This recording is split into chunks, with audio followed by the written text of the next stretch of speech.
there are some tools that are helpful in the process of doing this. Here's kind of how we think about creative. This is just like some nice stuff at the end. Again, no like proper affiliation with any of these tools, just things that we really like that help with the creative testing stack. Obviously, you've got Meta Ads Manager, pretty straightforward. But then we use Ad Managed AI. There's a ton of great ad launching tools out there. There's new ones launching every single day that everybody's vibe coding. But we use a tool like Ad Managed AI to launch all of our ads because we're constantly launching a ton.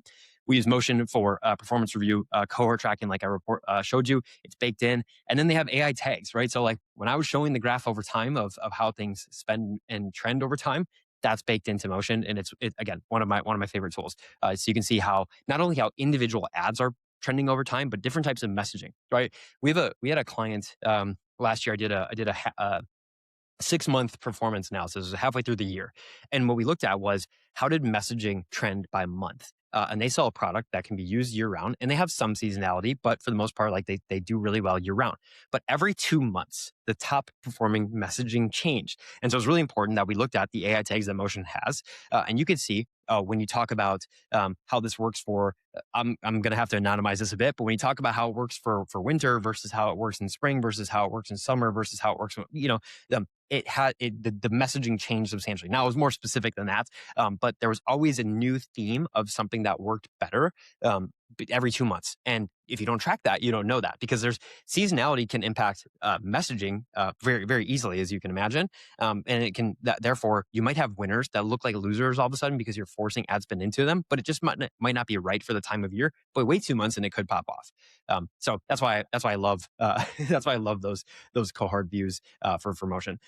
Okay, I had a bunch of different questions that came up as I posted on X, and some of the replies that we got following the YouTube video the previous podcast that we did with Phil. And so I kind of chunked up the most popular questions that I got and just wanted to address those here as quickly as I can. So first was, how are you adjusting budgets when you launch these? Well, the good news is that the campaign is set at what I'm willing to spend on a daily basis. And so because we run cost controls, it's usually inflated by 30 to 50%, which means if we are hitting our budget, it's because we're hitting our budget, we're on target, which means we should open up our budget.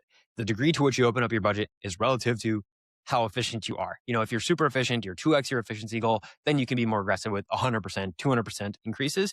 If you're right on your target, then maybe you want to be a little bit more cautious and keep it, no more than 50% of an increase. And if you're not running on cost controls, how do you think about scaling it? I think you can feel again, it depends on the degree to which you are above your targets. But if you're above your targets, 20 to 30% is safe, but I think you can feel confident increasing by 50 to 100% if you are smashing and you're on target.